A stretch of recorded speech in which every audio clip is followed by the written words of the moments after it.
And good morning to this week's Monday Morning Cup of Joe. I hope you're enjoying your cup of Joe as much as I am. And let's talk about the leadership coffee clutch. We had a meeting on Monday. I'm releasing this on Wednesday.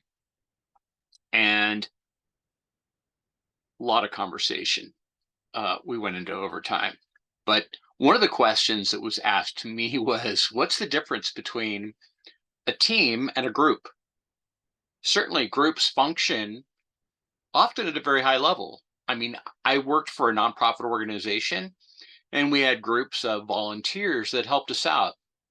We were coordinated, effective, and very successful. But teams, well, that's a different story.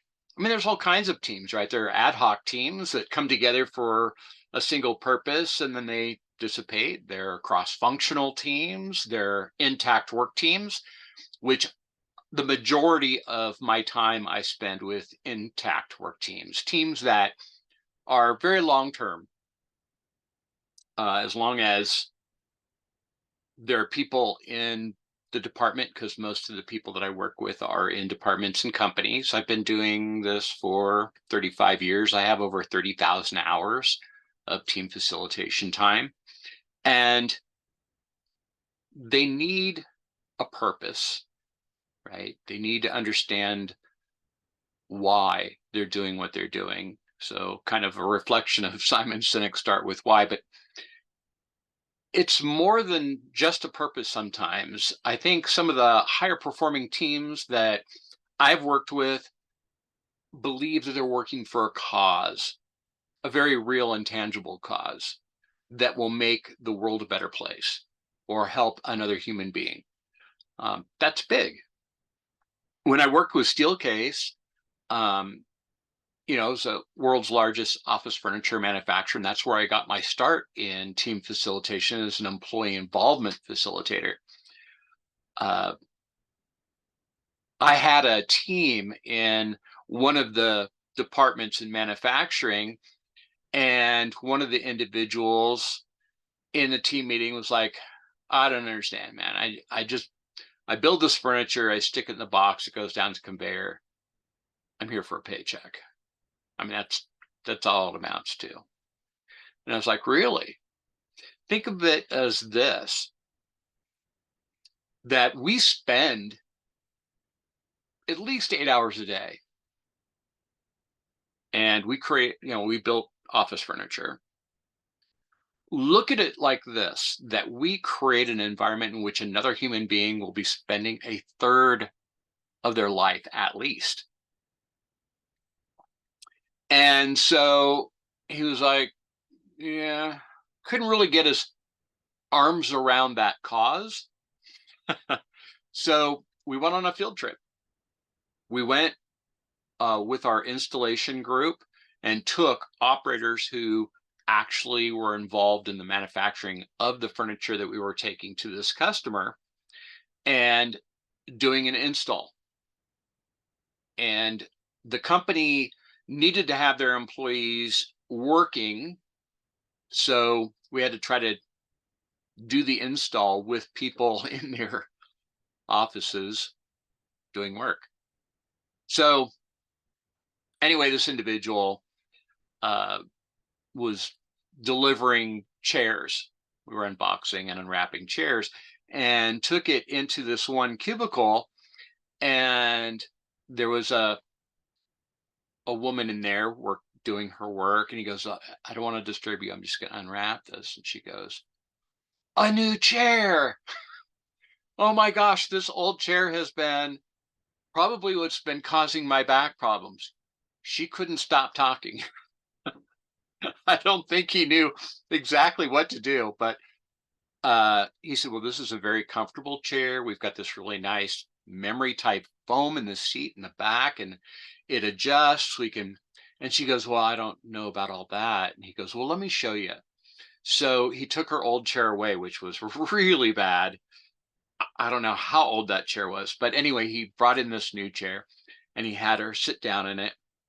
And she goes, well, this chair is like the other one. My feet kind of dangle off the floor. And he goes, oh, no, wait. If I just move this lever up, it'll bring you down. I want your feet flat on the floor. So let me know when they're flat. She's okay, they're flat. And then he had just showed her that the arms adjust up and down and even away from the chair. And she's like, that's amazing. So he set it to where her elbows would be at a 90-degree angle because it's ergonomics, right? And in California, there's a law about things need to be ergonomic because of all the carpal tunnel and all the other physical impact that this equipment has on a human being over time. And then he showed her how the back goes up and down. There's a lower lumbar support. She's like, oh my gosh, I think I'm going to have to work really hard not to fall asleep in this chair. It's so comfortable. But she was over the moon, over the moon. And when we were finishing up for the day, he came out. We were getting ready to go jump in the van and head back to the plant. And he looked at me and he goes, now I get it. I understand the cause. We need to allow employees a level of engagement with the end user, if at all possible, to just see, hear, experience the impact that the work that they do and their team and their organization does for other people has on the lives of other people. So important, so incredibly critical. Now, when I talk about teams, a lot of companies that I go to and work with, they have groups of people. Are they a team? That's really debatable. They may work together, they may have collaboration, but collaboration doesn't make a team. As a matter of fact, in working with a lot of HR people and people in the training development area, we find that they make a lot of basic assumptions that are not accurate. And what I mean by that is they assume that everybody knows how to be on a team. Simply because we say we're a team, we are a team. And I wish it worked that way, but it doesn't. We have to learn the important things like purpose and connection. But in addition to that, how do we operate in our meetings? Does the team have a rules of conduct, a code of conduct that they've created themselves for their team? Things like everybody has a chance to participate, one idea at a time, no interrupting, criticize ideas but not individuals, poke holes through ideas, but also be prepared to offer some potential solutions to those challenges. So we would teach them skills like brainstorming for a team name, but they were learning a tool of brainstorming so that when they were, let's say, working on a problem, they could brainstorm alternative solutions to that problem and then begin to criticize or be critical about each one to see which one would be the most viable. So they're creating a team name, and this is really important because this establishes a sense of identity. When it comes from them, they own it. The thing that, okay, you're going to be team, A. Everybody's like, okay. But if they get a chance to develop that team name, it's the beginning of esprit de corps. It's a beginning of pride and ownership. And then, of course, we go into rules of conduct and say, well, how do you want to conduct yourselves? How do you see yourselves being most effective?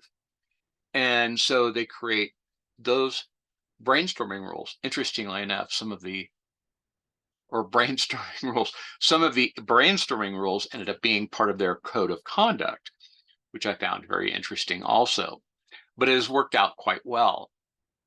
So in the comments below, tell me, what are some of the things your team is challenged with? Do they have their own identity, their own team name? Do they have a code of conduct?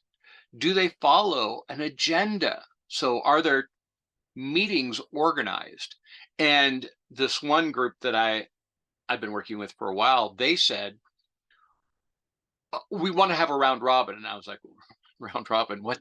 What's a round robin? And they said, well, before the end of the meeting, we want to go around the room and have everybody have the opportunity to say, for next week's agenda, I'd like to add this, or I want to talk about that.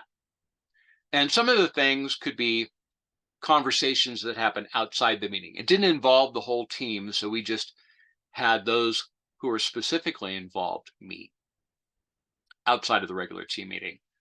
Or it was something that needed to be brought up among the team for discussion. So this led them into a very organized agenda, and they would have somebody who would be a timekeeper, keep an eye on the clock, say, hey, look, we got 15 minutes left. Or if conversations get off track, which normally was my kind of role as facilitator for the team, but when I moved off the team, once they got running at a good rhythm, they needed somebody to say, hey, we're getting off track, let's focus in on this is the topic or the subject at hand. You might need a scribe. You don't need a stenographer, but just somebody to jot down keywords to remind them of, oh, this is something that was brought up. Maybe develop the next week's agenda before this week's meeting closes. There's all kinds of different ideas. And I do have some items up here, and I'll have a couple of videos at the end of this that you can take a look at in terms of group process or teamwork. So I hope this is helpful. I hope that the people that you work with at work, if they are a group right now, this gives you some ideas on how do we create a team? What is our purpose? And have this conversation openly with those people. Don't think that as a team leader, you have to create the purpose and then hand it over to them. Look, involvement creates ownership. So the more you have your people involved in aspects of the team, the more they own it. And that means they're going to take responsibility for it. They're going to take action steps. So that's very important. If we spoon feed it to them, then they'll be continually sitting there with their mouths open, waiting for the next spoon. You want them to be not, entirely autonomous, but you want them to be somewhat self-directed so that they can own it. Look, if you have any comments or any of your own experiences, I really appreciate it if you put it down in the comments. And please don't forget, if you haven't already, hit the subscribe button, ring the bell to make sure that you get every episode of Monday Morning Cup of Joe, and click a like. And I will see you next week on Monday Morning Cup of Joe. Cheers.